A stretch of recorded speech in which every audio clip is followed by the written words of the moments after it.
Allí, cuando los trabajadores iban a la huelga, el sindicato pagaba subsidios. Podían aguantar durante meses. Rasul volvió a coger la bocina para declarar que la huelga acababa de votarse por unanimidad, y luego gritó: «Camaradas, nuestro venerado presidente Mohammad Ismail nos convoca a todos en la explanada del Maidán para esta tarde a las 3. Todos unidos haremos oír nuestra cólera. Todos unidos venceremos a los propietarios». Luego soltó los eslogans sobre la revolución que todos repetimos a coro. Estábamos como borrachos, gritábamos sin pensar, gritábamos porque todos éramos unos pobres reunidos para gritar juntos. Lo más formidable era aquel sentimiento de desquite que se había apoderado bruscamente de nosotros. La gran ciudad de Calcuta nos pertenecía, a nosotros, los que tirábamos de hombres, a nosotros, a quienes los taxistas y los conductores de autobús y de camiones insultaban y despreciaban, a nosotros, a quienes los policías expoliaban y maltrataban, a nosotros, a quienes los clientes trataban siempre de estafarnos con unas pocas paisas, a nosotros, los esclavos sudorosos y dolientes de los sardars y de los propietarios, a nosotros, el pueblo de los rickshaws walajas, que ahora nos habíamos convertido de golpe en los amos. Ni un vehículo podía circular por el centro de la ciudad, completamente bloqueada por millares de rickshaws. Era como una inundación, solo que aquí el monzón había hecho llover carritos vacíos. No sé cuántos éramos, tal vez 50.000 o más.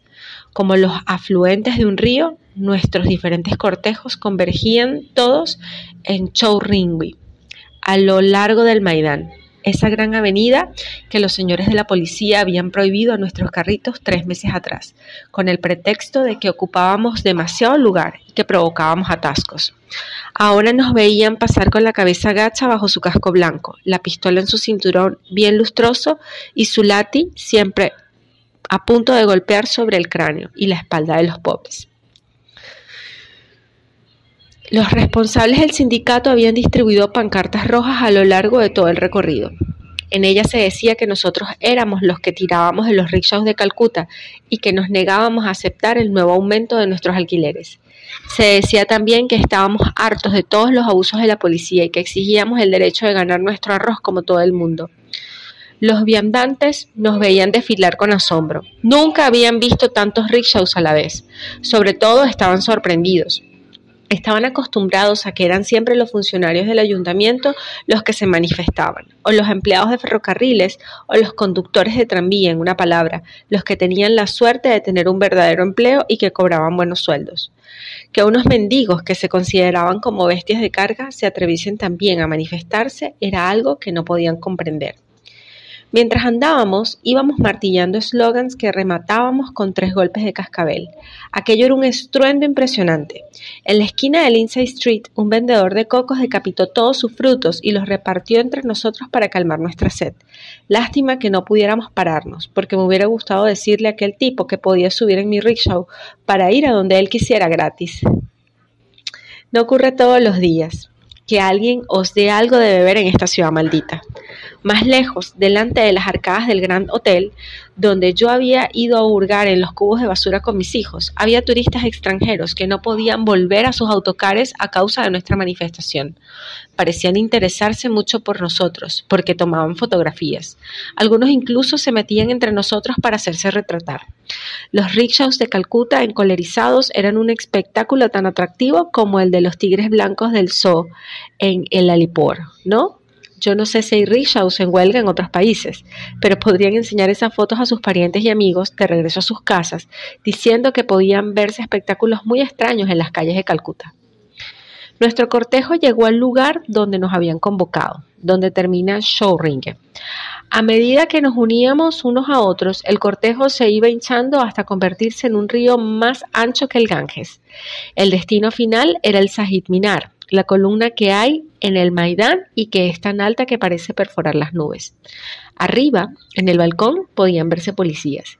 Era de imaginar, los millares de rickshaws de Calcuta reunidos deben de dar muchos quebraderos de cabeza a la policía. Al pie de la columna había un estrado adornado con banderas rojas, algo verdaderamente grandioso. A medida que íbamos llegando, unos hombres del sindicato nos invitaban a alinear nuestros carritos en la parte lateral del Maidán y a sentarnos delante del estrado. Yo me preguntaba cómo cada cual iba a encontrar su vehículo en aquel amontonamiento de rickshaws. Gholam Rasul subió al estrado. Para aquel acontecimiento solemne se había puesto un dhoti muy limpio y una curta blanca, pero a pesar de sus ropas elegantes seguía pareciendo igual de raquítico. Varias personas más se encontraban en el estrado con él, pero nosotros no sabíamos quiénes eran. Al cabo de un momento, Rasul cogió un micrófono y gritó algo en hindi. Casi todo el mundo se puso en pie para gritar Abdul Rahman Zindabad. Rasul siguió hablando, esta vez en bengalí. Entonces me enteré de la llegada del presidente de nuestro sindicato. Era un hombrecillo gordezuelo que parecía un babú de partido político. No parecía haber tirado a menudo de los rickshaws, a menos que hubiese sido en otras vidas. Le rodeaban una decena de personas que apartaban a la gente ante él. Solo les faltaba barrer el polvo bajo sus pies. Agitaba la mano al pasar por entre nosotros, y no era una pobre piedra lunar lo que llevaba en los dedos, sino varias sortijas de oro con enormes piedras preciosas que brillaban al sol. Subió al estrado y se sentó en la primera fila con sus acompañantes. Rasul anunció que iba a presentarnos a los enviados de los demás sindicatos que venían para traernos el apoyo de sus adherentes. Había allí representantes de las hilaturas de yute, de los automóviles Hindustán, de los astilleros y de no sé qué más. Cuando hacía una señal, todos prorrumpíamos para cada uno de ellas en un torrente de Zindabad, que cada vez hacía levantar el vuelo a las cornejas de todas direcciones.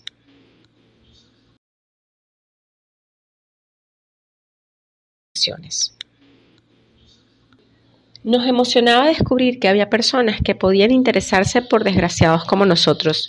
Rasul hizo aclamar nuevamente a nuestro presidente. Lleno de felicidad por los aplausos, el hombre de la sortija se levantó para hablar. Debía de estar muy acostumbrado a este tipo de mítines, porque todos sus gestos parecían especialmente calculados. Empezando por su silencio. Permaneció un minuto largo mirándonos sin decir nada, meneando suavemente la cabeza como un campesino satisfecho que contempla las espigas de su campo de arroz ondulando hasta el horizonte. Luego se decidió a hablar, mezclando frases en bengalí y en hindi. Yo no entendí todo lo que decía porque utilizaba sobre todo el hindi que comprendía la mayoría de los allí reunidos, que eran biharis. Pero hablaba condenadamente bien, el babú Abdul. De todas formas, comprendí que decía que los patronos nos mataban de hambre, que se hacían ricos con nuestro sudor y nuestra sangre, y que aquello continuaría hasta que el gobierno capitalista no se decidiera a expropiarles para darnos los carritos de los que tirábamos. Verdaderamente, era una buena idea y la aplaudimos mucho. Incluso hubo quien gritó para reclamar una expropiación inmediata. De ese modo nunca más se hablaría de aumentos. Abdul continuó su discurso hablando cada vez más aprisa y en voz más alta. Parecía que estuviera declamando el Ramayana. Tal era la pasión que ponía en sus palabras. Señalaba con el dedo a unos propietarios imaginarios y hacía como que les atravesaba con un cuchillo. El efecto era tan impresionante que algunos compañeros empezaron a aplaudir o aullar alzando el puño. Los niños que se habían metido entre nosotros para vender confites y té, e incluso los individuos que hacían la colecta, se interrumpieron para levantar el puño y gritar con los otros. No sé si alguno de los propietarios o sus factotums miraba el espectáculo desde lejos y oían nuestros gritos, pero de ser así debían de poner una cara muy rara. Porque si en aquel momento Abdul nos hubiese pedido que fuéramos a incendiar sus casas, estoy seguro que lo hubiésemos seguido como un solo hombre.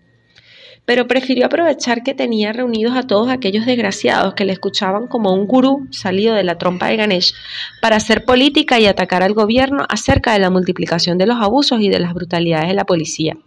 Era un asunto que nos afectaba tanto que una formidable ovación interrumpió sus discursos durante varios minutos. Unas voces empezaron a gritar rítmicamente. Todos al Writers Building. El Writers Building es el enorme edificio de Dalhousie Square que alberga las oficinas del gobierno. Abdul levantaba los brazos para tratar de calmar los gritos, pero un viento de cólera había empezado a soplar bruscamente entre la asistencia.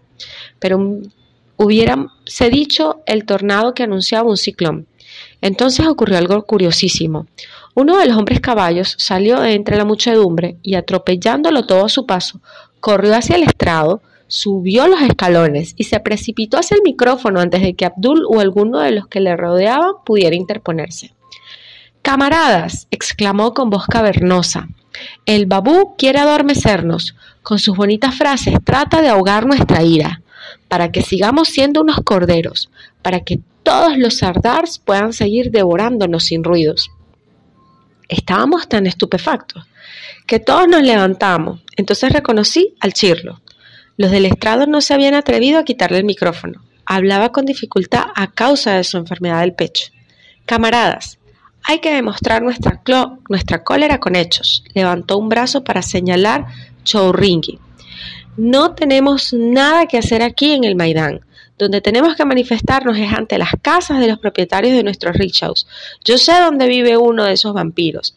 Sabéis que él solo, el señor Narendra Singh, a quien llamáis el Bihari, es dueño de más de 300 rickshaws. Camaradas, es a él y a sus compadres a quien hay que demostrar cuál es nuestra fuerza. Vamos todos ahora mismo a Baligunge. El Chirlo volvía a tomar resuello cuando una decena de hombres vestidos con uniforme caqui irrumpieron en el estrado. Le sujetaron por la cintura y le arrastraron sin contemplaciones hasta el pie del estrado. Abdul Rahman volvió a apoderarse del micrófono. «¡Provocación!», gritó. «Este hombre es un provocador». Hubo unos instantes de confusión mientras se llevaban al Chirlo. Algunos compañeros se apresuraron a acudir en su ayuda, pero fueron brutalmente rechazados. La revolución no iba a estallar aquel mismo día. Abdul siguió hablando largamente. Luego tomó la palabra uno de los representantes de los demás sindicatos. Estaba claro que intentaban caldear el ambiente, pero después del incidente del Chirlo todos estábamos desanimados. Lo único que pensábamos es que todos aquellos discursos nos habían impedido ganar nuestro dinero aquel día, y que mañana sucedería lo mismo. Nos preguntábamos cuánto tiempo íbamos a poder resistir aquella huelga.